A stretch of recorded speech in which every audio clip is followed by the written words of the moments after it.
नमस्कार, मैं मनीष स्वागत करता हूं आपको अपने इस YouTube चैनल पे। दोस्तों, आज से एक नया इनिशिएटिव अपन लिया है। आप लोग का हमेशा से ये मेरे प्रति मतलब कि वो रहता है कि सर आप कभी जो कमेंट है उसका रिप्लाई नहीं देते हो, या मतलब कि घमंडी हो, इस तरह से मतलब कि तरह तरह के जो चीज़ें हैं वो अगर आपको मैं रिप्लाई नहीं दे पाता हूँ तो इस तरह से आप मेरे बारे में बोलते हैं या कमेंट करते हैं। तो मैंने सोचा चलो ठीक है, आपके कमेंट का रिप्लाई मैं दूंगा तो सिर्फ आप ही को फ़ायदा होगा। तो ऐसा किया जाए कि आपके कमेंट का रिप्लाई मैं मतलब ओपनली दूं, जिससे कि और भी लोगों का जो आपका डाउट है, आपका क्वेरी है, वो दूसरे लोगों का भी कभी ना कभी हो सकता है या हुआ होगा, तो सभी को फ़ायदा हो। तो हर एक सप्ताह यानी कि महीने में 4 वीडियो ऐसे मैं बनाऊंगा जो हर एक सप्ताह के लास्ट में बनाऊंगा, जिसमें प्रीवियस एक सप्ताह में जितने भी आपके कमेंट आए हैं और उसमें कोई कंस्ट्रक्टिव क्रिटिसाइज वाला हो या अप्रिसिएशन वाला हो, सभी को इंक्लूड करने की कोशिश करेंगे, जिससे ये कोई ना कहे कि सर आप मेरा कमेंट नहीं लेते हो क्योंकि मैंने नेगेटिव कमेंट किया, आप मेरा कमेंट नहीं लेते हो क्योंकि मैंने आपको अप्रिसिएट किया।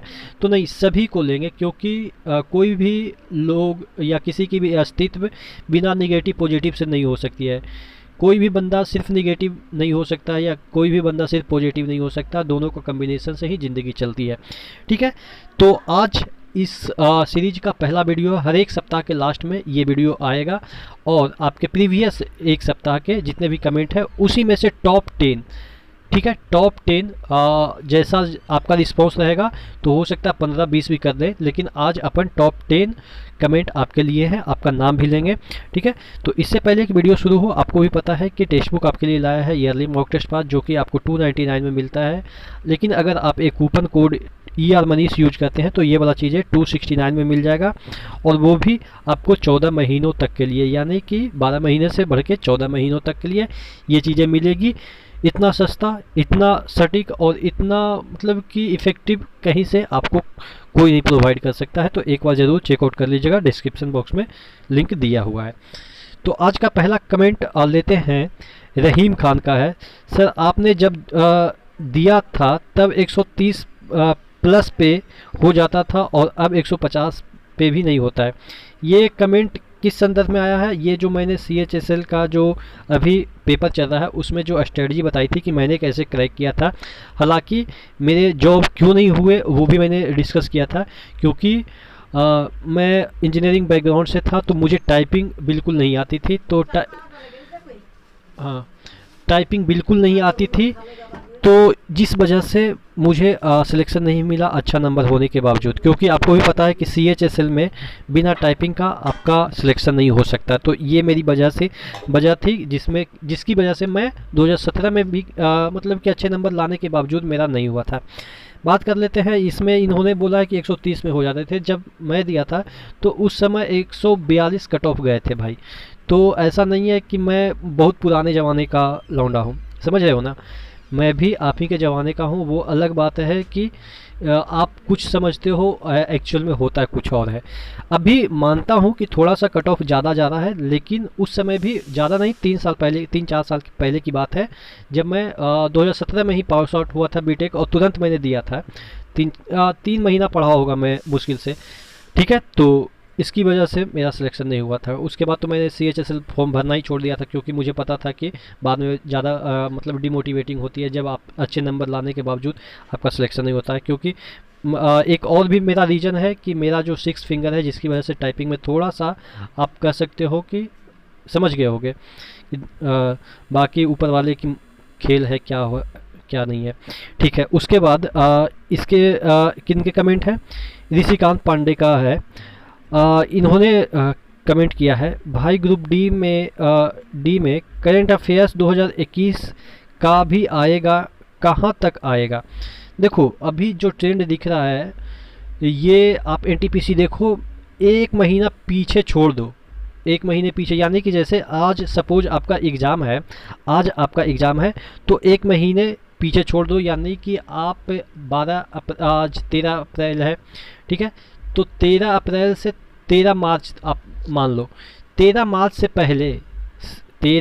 पहले 1 साल तक जितने भी करंट अफेयर्स बने हैं उसको आपको पढ़ के जाना है। इसी तरीके के ट्रेंड आपके ग्रुप डी में भी दिखेंगे। यानी कि ऐसा नहीं है कि जिनका पेपर है उनकी मैं बात कर रहा हूँ। जिनका पेपर है यानी कि 1 महीने बाद अगर शुरुआत आज हुई और 1 महीने बाद पेपर किन्हीं का पड़ा, तो वो ये जो रूल मैंने बताया है उनके लिए भी अप्लीकेबल है, और जो जिनका आज एग्ज़ाम है उनके लिए भी इसी तरीके से अप्लीकेबल है। तो आप 1 महीना छोड़ के पिछला 1 साल का ज़रूर पढ़िएगा।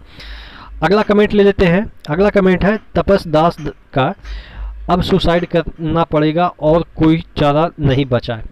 ये मतलब कि इतना फ्रस्ट्रेट 7th फेज का शायद ये जो एग्ज़ाम डेट है अभी नहीं रिलीज हुआ है, वो जो वीडियो मैंने बनाया था उसमें इनका कमेंट था। देखो भाई, सुसाइड मतलब क्या, आप क्या चाहते हो कि चलो ठीक है, एक मैं एग्जांपल देता हूँ, बेस्ट एग्जांपल जिससे कि आपको समझ में आएगा। आपको ग्रुप डी की नौकरी मिलेगी, ठीक है, अच्छी बात है, करनी चाहिए, मैं भी कर रहा हूँ। कितना सैलरी मिलेगी? 25,000, एवरेज 25,000 मिलेगी।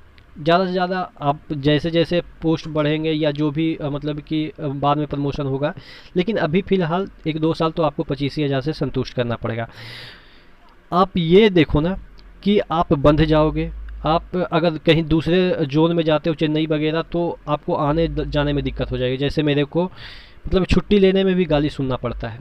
अपना छुट्टी है फिर भी गाली सुनना पड़ता है। वो अलग बात है कि क्या किया जा सकता है, मजबूरी है, करना ही पड़ेगा। लेकिन ये सुसाइड का जो ऑप्शन आप देख रहे हो, मुझे तो बेवकूफ़ी लगती है भाई। आप 25,000 के लिए सुसाइड कर रहे हो कि 25,000 आपको नहीं मिल रहे हैं। आप कोई भी धंधा करोगे, कितना भी मतलब कि धंधा बोले तो उस सेंस में आप नहीं लीजिएगा, मतलब कि रोज़गार की मैं बात कर रहा हूँ। कोई भी रोज़गार करोगे, कितना भी घटिया रोज़गार करोगे, 15,000 तो मजदूर कमा लेता भाई। आपके पास तो दिमाग है, आप पढ़े लिखे हो, तो आप डिफरेंस कहाँ देख रहे हो? मिनिमम की मैं बात कर रहा हूँ 15,000, डिफरेंस की मैं बात कर रहा हूँ 10,000। 10,000 में आप फ्री हो। ऐसा नहीं है कि आप घर में रह के रोज़गार कर सकते हो, बाहर खर्चा भी है। तो तमाम चीज़ों को हम मद्देनज़र रखते हैं। सरकारी नौकरी अच्छी बात है, वो करनी चाहिए। थोड़ा सा इसमें ये होता है कि मेंटली प्रेशर कम रहता है, लेकिन हम ओवरऑल देखें तो सुसाइड इसका ऑप्शन हो ही नहीं सकता है। कहने का मतलब ये है कि 10-15 हज़ार के डिफरेंस के लिए आप सुसाइड को मतलब कि ऑप्शन चूज कर रहे हो, तो ये बेवकूफ़ी है। आप देखो ना, सबसे बड़ा एक चीज़ मैं आपको और समझाऊं, जो आईएएस है, आईपीएस है, वो सुसाइड करते हैं भाई। उनके पास कौन सी जॉब की कमी है? वो तो और 10 बंदे को लगवा सकते हैं, उनके पास पावर है, फिर भी वो लोग सुसाइड करते हैं भाई। तो उनसे तो बेटर हो ना आप, मतलब कि उतना जॉब करने के बावजूद वो लोग सुसाइड कर रहे हैं। तो आप इस तरीके से अपने आप को मोटिवेट रखिए भाई। ज़िंदगी है, इसको काटना है, मतलब कि अच्छे से काटना है, या जॉली मूड में जो भी है, बाकी जो होगा जो देखा जाएगा, ठीक है ना। तो ये सब चीज़ें फालतू की चीज़ें हैं। अगला कमेंट है बिमल कुमार का। बिमल कुमार बोल रहे हैं, सर 10 बार मैसेज कर चुका हूँ, प्लीज़ कलर ब्लाइंडनेस के बारे में बताइए। ठीक है, थैंक यू, आपने 10 बार मैसेज किया। सॉरी भी कि मैं आपको रिप्लाई शायद नहीं दे पाया, लेकिन आज मैं ओपनली दे रहा हूँ। देखिए, कलर ब्लाइंडनेस है, बहुत लोगों का ये प्रॉब्लम होगा। तो इसमें क्या है कि बहुत सारे ऐसे पोस्ट जहाँ पे नोटिफिकेशन आया था, उसमें आपने देखा होगा कि C2 इस तरह के जो पोस्ट है उसमें आप एलिजिबल हैं, या बहुत सारे ऐसे रेलवे में भी जॉब है, ग्रुप डी में तो है ही है, इवन एनटीपीसी में है, क्लर्क वगैरह का है भाई। उसमें कौन सा कलर ब्लाइंडनेस की चीज़ें हैं? तो कहने का मतलब ये है कि आपके पास एक डिमेरिट है, तो इसका मतलब ये नहीं है कि आपके ऑप्शन बंद हो गए। ग्रुप डी में ऑप्शन खुले हैं, उसमें बहुत सारे ऐसे मेडिकल जो क्राइटेरिया है उसको आप फुलफ़िल कर लेंगे। चलो ठीक है, A1 के आपके क्राइटेरिया नहीं फुलफ़िल कर रहे हैं तो आपको A1 वाले पोस्ट नहीं मिलेंगे, लेकिन जिस पोस्ट के लिए आप फुलफ़िल करते हैं उसमें मिल जाएगा। तो कलर ब्लाइंडनेस है, कोई इशू नहीं है। जिस भी C2 जो कैटेगरी के है, या और भी जो कैटेगरी के जो मेडिकल मांगते हैं, उसमें आप एलिजिबल हैं। बहुत सारे ऐसे पोस्ट है ग्रुप डी में, उसमें आप एलिजिबल हैं, तो उसमें आपको मिल जाएंगे। और यहाँ पे किसी भाई ने आपको रिप्लाई भी दिया, देखिएगा यहाँ पे मैंने पढ़ा भी है, तो उन्होंने आपको समझाया भी है। तो ऐसा नहीं कि मैं नहीं रिप्लाई देता हूँ, तो आपको और भी लोग जो जानकार हैं, आप लोग में से भी बहुत सारे अच्छे होंगे जानकार, वो भी रिप्लाई देते रहते हैं, तो एक बार उन पर भी भरोसा कर लीजिए। निवेदिता जाना नाम है, जो भी है, इन्होंने थोड़ा सा कंस्ट्रक्टिव मुझे रिप्लाई दिया है, या आप कह सकते कमेंट दिया, सर आपके सब्सक्राइबर बढ़ नहीं रहे हैं, आप जहां हर वीडियो में टेक्स्ट बुक के एडवर्टीजमेंट देते हो वहां पे आप अपने लिए सब्सक्राइब करने के लिए भी बोला करो। हाँ देखिए, सब्सक्राइब एक ऐसा चीज़ है ना, जो मैं दोनों मुद्दे पे आता हूँ। सब्सक्राइब एक ऐसा चीज़ है जो कि आप बोलोगे तो नहीं करेगा, क्योंकि मैं जिस बंदे से जुड़ा हूँ, यानी कि आप लोग से जुड़ा हूँ, वो सभी समझदार हैं। मैं ये कहूँ कि भाई सब्सक्राइब कर दो तो आप नहीं करोगे, आपको दिल से अच्छा लगेगा तभी करोगे। आप अनपढ़ नहीं हो, आपको भी पता है कि सामने वाला बंदा से फ़ायदा होगा कि नहीं होगा। तो ये मुझे पता है कि आप लोग पढ़े लिखे हो, तो आप खुद डिसाइड करोगे कि कौन सा बंदा आपके लिए सही है या गलत है। तो इस वजह से मैं सब्सक्राइब करो, लाइक करो, ये करो, वो करो, मतलब कि मुश्किल से बोल पाता हूँ। मुश्किल से क्या, आप देखेंगे 100 वीडियो में कभी एक वीडियो में गलती से बोल दिया होगा तो बोल दिया होगा, लेकिन नहीं बोल पाता हूँ इसी वजह से, क्योंकि मुझे पता है कि मेरे ऑडियंस या मेरे भाई जो हैं वो पढ़े लिखे हैं, ये सब चीज़ों को बोलने की आवश्यकता ही नहीं है। ठीक है, और उसके बाद यहाँ पे आ गई बात, यहाँ पे देखिएगा, ये आपके टेक्स्ट बुक का अब टेक्स्ट बुक का एडवर्टीजमेंट देखो, मैं कितना सेकंड करता हूँ, 30 से 32 सेकंड करता हूँ। ठीक है, उस वीडियो कितना मिनट का होता है, 8 एवरेज मिनट का होता है। 7 मिनट 30 सेकंड आपके लिए मैं काम करता हूँ, 30 सेकंड 60 मिनट 30 सेकंड मैं आपके लिए काम करता हूँ, 30 सेकंड अपने लिए काम करता हूँ। और उसमें भी मैंने कई बार बोला है कि आपको अच्छा नहीं लगता होगा, आप 30 सेकंड को इस तरह से 2 बार टैप कीजिएगा, आगे बढ़ जाएगा। यानी कि 30 सेकंड में जो आपको सुनना था उसको भी मैंने आपको कह दिया कि आप मत सुनो, आप उसको आगे बढ़ा दो। भाई जब मैं आपके लिए इतना दे रहा हूँ तो आप 2 बार क्लिक नहीं कर सकते हो। मैं ये भी कर रहा हूँ कि आप मत सुनो, आप परचेज मत करो, या जो भी करो, जो आप डिसाइड करना है कि क्या करना है। मुझे थोड़ा सा इंसेंटिव उससे मिल जाता है, तो आपको तो अच्छा लगना चाहिए ना भाई, कि आपका भी काम हो रहा है, मेरा भी काम हो रहा है। बात समझ रहे हो ना भाई, म्यूचुअल होता है ना भाई। ये तो जलन की भावना नहीं ना है आप में कि मतलब कि मुझे पैसा मिल जाता है तो आपको जलन होगी। जलन किस बात की भाई, आपका न मैं अपना सगा भाई हूँ, न मैं आपका पड़ोसी हूँ, न मैं आपका चाचा का लड़का हूँ कि आपसे मेरा कंपैरिजन चलेगा, मतलब कि जो समाज है उसमें कि फलानमा का देखो ना बेटा इतना कमाता है। भाई आपको मेरे से कोई कंपटीशन तो नहीं ना है, तो आपका भी भला हो जाए। 7 मिनट 30 सेकेंड आपको मैं देता हूँ, तो 30 सेकेंड भी मैं आपसे नहीं मांगता हूँ, मैं तो ये कहता हूँ इसको स्किप कर दो। ठीक है ना भाई, तो आप समझ गए होंगे बाकी चीज़ें। आगे देख लेते हैं, अगला कमेंट है बजेंद्र गौतम है। तो ये लिखे हैं 7th फेज वाले बहुत परेशान हैं, कोई इसमें साइंस बहुत कम क्यों इसमें साइंस बहुत कम पूछ रहा है, और ग्रुप डी में 25 नंबर का आने वाला है, और एनटीपीसी में स्टैटिक ज़्यादा आ रहा है। देखिए ये आ रहा है, ये कोई नया चीज़ नहीं है, ये खुद मैंने हमेशा बोला है कि जो सिलेबस में है वही तो आ रहा है। सिलेबस में दे रखा था कि साइंस सभी के साथ मिल के पूछेंगे, यानी कि उसमें जितने भी स्टैटिक जीके में आते हैं, सोशल साइंस हो गया जिसमें फिजिक्स, ये आपके इकोनॉमिक्स अलग हो गया, मतलब जो सोशल साइंस में 3-4 सब्जेक्ट आते हैं, सिविक्स आते हैं, जिसे पॉलिटिकल साइंस आप कर सकते हैं, ज्योग्राफी आते हैं, तो इस तरह के जो जितने भी हैं, तो उसमें भी एक पार्ट है साइंस। लेकिन आप ग्रुप डी देखेंगे तो वो टेक्निकल जॉब है, तो टेक्निकल जॉब है तो वहाँ पे साइंस तो अलग से पूछेगा। लेकिन जो एनटीपीसी है वो आपके क्लर्कियल जॉब है, तो क्लर्कियल जॉब होने की वजह से इसमें जो साइंस है उसका वेटेज काफ़ी कम है, और लेवल भी इस साइंस का, यानी कि एनटीपीसी के जो साइंस का लेवल भी बहुत कम होगा। बात समझ में आई?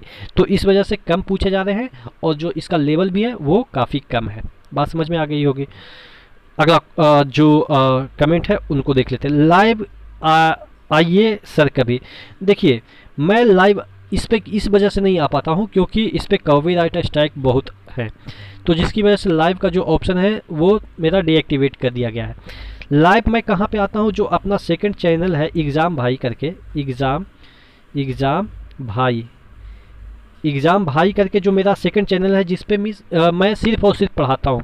वहाँ पे कोई इन्फॉर्मेशन कोई कुछ नहीं, सिर्फ और सिर्फ मैं जो क्वेश्चन आते हैं, अभी जो क्वेश्चन आ रहे हैं डिफरेंट एग्ज़ाम में, उसी को मैं पढ़ाता हूँ। ठीक है, तो वहाँ पे मैं लाइव आता हूँ, और शायद आज ये जो मेरा स्टडी विथ ER मनीष करके जो चैनल है, यहाँ पे होम पे जाइएगा ना, तो ये एग्ज़ाम भाई करके एक चैनल है, यहाँ पे मैं लाइव आता हूँ।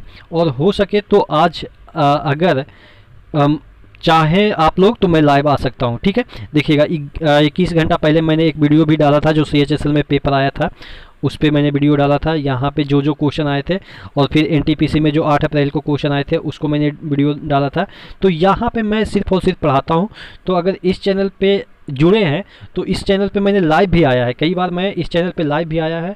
तो जो लोग जुड़े हैं इस चैनल से, तो वो लोग इस चैनल को समझ पाए होंगे कि यहाँ पे कोई बकवास नहीं होता है। यहाँ पे देखिएगा, इस दिन मैं लाइव आया था, 27 मिनट तक मैं लाइव था 3 वीक पहले, ठीक है। तो यहाँ से भी आप जुड़ जाइएगा, तो लाइव जब भी आप चाहेंगे तो मैं इस चैनल पे आ जाऊँगा, ठीक है। अब बात कर लेते हैं ये जो आपके कमेंट थे। अगला कमेंट ले लेते हैं।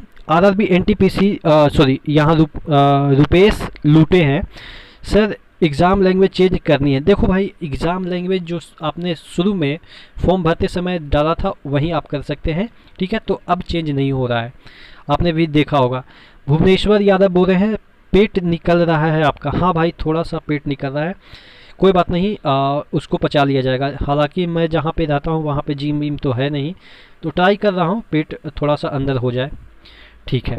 अगला है नवीन कुमार का कमेंट, सर NTPC अटेंडेंस के आधार पर ग्रुप D का zone wise cut off video बना दीजिए। ठीक है, मैं बना दूंगा नवीन, मैं बना दूंगा। चलिए ठीक है, तो ये टॉप 10 आपके कमेंट रहे।